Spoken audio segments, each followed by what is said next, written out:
तो अपनी माँ के गोद को छोड़ करके अपनी भारत माँ की गोद में वो जवान लेट जाता है, अपने परिवार को छोड़ के उस भारत माता की रक्षा करता है, उन घुसपैठियों से बचाता है कि हमारा देश में अमन रहे, हमारा देश सुरक्षित रहे। यही है सेना और यही है सेना का कारनामा। जय भारत माता की जय, भारत माता की जय। प्रोग्राम के लिए कारगिल दिवस पे जो सैनिकों ने, पूर्व सैनिकों ने कार्यक्रम रखा है, उसके लिए 2 साल हर साल की बात है। इस वर्ष भी अखिल भारतीय पूर्व सैनिक सेवा परिषद पलामू के तत्वाधान में कारगिल विजय दिवस 1999 के शहीदों को श्रद्धांजलि कार्यक्रम प्रत्येक वर्ष किया जाता है और इस दिन उस वीर शहीदों को नमन किया जाता है। इस मंच के माध्यम से, सारे शहर के नागरिकों के माध्यम से, और यह प्रेरणा दी जाती है कि देशभक्ति से बढ़कर किसी प्रकार की भक्ति नहीं है। आज हमारे वीर शहीद अपना सर्वोच्च न्यौछावर करके देश को आज़ादी करने में, अपने भारत माता को आज़ाद करने में जो अपना प्राणों की आहुति दी है, उस दिवस पर आज उन्हें हम नंदन वंदन अभिनंदन करते हैं।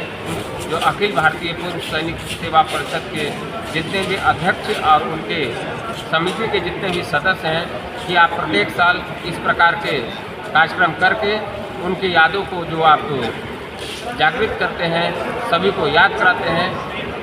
आपके चैनल के माध्यम से मैं सभी को पुनः नंदन वंदन और अभिनंदन करते हैं और इस कारगिल विजय दिवस के अवसर पर सभी शहीदों को नमन करते हैं।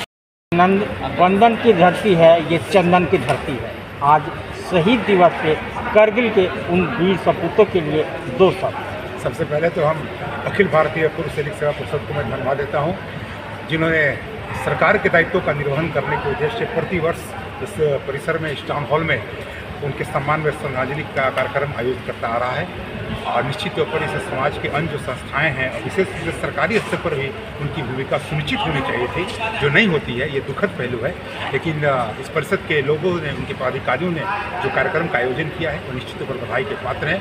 और मैं आपके माध्यम से आज इस कार्यक्रम के अवसर पर मैं 2 क्षेत्र के लोगों को मैं बधाई देता हूँ और लोगों से आग्रह करता हूँ कि आप अपने बच्चों को, अपने आने वाली पीढ़ी को किसान और जवान के संदर्भ में जरूर प्रेरित करें, जरूर बताने का काम करें। और आप जरूर उन्हें ये बात बताएं कि आप भोजन करते वक्त देश के किसान को और सोते वक्त देश के जवान को नमन करें, तभी हमारा और आपका देश का भविष्य सुरक्षित है और आने वाली पीढ़ी इन चीज़ों को महत्व देगी और तभी हम उन चीज़ों को प्राप्त कर सकेंगे जिसका सपना हमारे पुरखों ने देखा था। और उसी के तहत आज हम लोग उपस्थित हैं।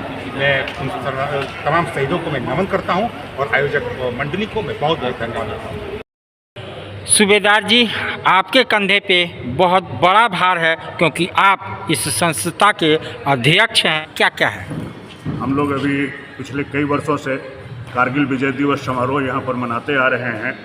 इस दौरान हमारा मुख्य लक्ष्य होता है युद्ध के दौरान शहीद हुए हमारे प्रमंडल के शहीदों के वीर नारियों को यहाँ बुलाकर सम्मानित करना। साथ ही हम लोग जो युद्ध में घायल हुए हमारे वीर सैनिक हैं, जिन्हें गौरव सैनिक भी कहा जाता है, उनको भी बुलाकर यहाँ सम्मानित करते हैं। साथ ही हम लोग स्कूली बच्चों को यहाँ बुलाते हैं और उनको सांस्कृतिक कार्यक्रम वगैरह करने का मौका देते हैं, जिसका उद्देश्य होता है कि आने वाली पीढ़ी को मालूम रहे कि देश की सेना किस तरह की स्थितियों में कितनी कुर्बानियाँ और त्याग करते हुए अपनी सेवा देती है। कल का और क्या है? आपने आर्मी के लोगों को ही सिर्फ बुलाया है या और लोग, प्रतिष्ठित लोग शहर के हैं? नहीं, ऐसा नहीं है। हम लोगों ने लगभग शहर के सभी गणमान्य सामाजिक, राजनीतिक और प्रशासनिक लोगों को निमंत्रण दिया हुआ है। और हमारे यहाँ पर भोजन वगैरह का जो व्यवस्था होता है उसमें हम लोग बिल्कुल ये नहीं देखते कि किसको भोजन दिया जा रहा है। जो भी आते हैं उनको यहाँ भोजन दिया जाता है, क्योंकि एक तरह से हम लोग ये उस दिन एक भोज की व्यवस्था करते हैं ताकि शहीदों की आत्मा को शांति मिले। इसलिए हम इसमें कोई अंतर नहीं करते कि कौन सिविलियन है, कौन फौजी है, क्योंकि हमारे लिए, हम लोग भी फौज में जाने से पहले भी सिविलियन थे और आज हम लोग भी फौज से बाहर आने के बाद सिविलियन ही है। एक बड़ा कार्यक्रम अखिल भारतीय पूर्व सैनिक सेवा परिषद पलामू का। हमारे संगठन के अध्यक्ष दामोदर मिश्रा जी और सचिव समता प्रसाद जी जो जैसा बताए हैं वो सभी कार्यक्रम सफल होगा ही। साथ में इस कार्यक्रम में हम ये कोशिश करते हैं दिखाने के लिए आम यहाँ के नए भावी नवयुवक और नई पीढ़ियों को कि सेना में किस तरह के कार्यक्रम होते हैं और सेना किस तरह से त्याग की भावना रखती है, जो हमारे सिविलियन के अंदर इसका प्रभाव पड़े और ये महसूस करे कि हमारे सेना कितने कष्ट में होते हुए भी हमारे देश के लिए अपने जान को निछावर कर देते हैं। अपने परिवार से दूर होते हुए भी परिवार को परवाह किए बिना हमारी बॉर्डर में हमारे चाहे 40 डिग्री टेम्परेचर ठंडा हो या 50 डिग्री टेम्परेचर राजस्थान का गर्म हो, बाकी हमारे देश की सेवा देश की सेना अपने देश को बचाने के लिए हर संभव अपने जान को कुर्बान करके त्याग करके बचाता है। तो जैसा कि इन्होंने कहा के लिए 2 शब्द। मेरा नाम एक सूबेदार समता प्रसाद शर्मा है। कल के कार्यक्रम के लिए जैसा भी अध्यक्ष महोदय ने बताया उस मुताबिक जो सरस्वती शिशु मंदिर के स्टूडेंट्स आएंगे और सांस्कृतिक कार्यक्रम देंगे देशभक्ति के ऊपर। उसके बाद में हम लोग जो भी हमारी वीर नारियाँ आएंगी उनको हम अपने अंग वस्त्र देकर, या जो भी हमारे गणमान्य लोग हैं कुछ लोगों को हम लोगों ने चयनित किया है जिसको हम देंगे, उनको अंग वस्त्र दे करके या फूलमाला दे करके सम्मानित करेंगे। और शहर के जो भी गणमान्य लोग हैं उनके लिए भी हम लोगों ने यही व्यवस्था रखा है।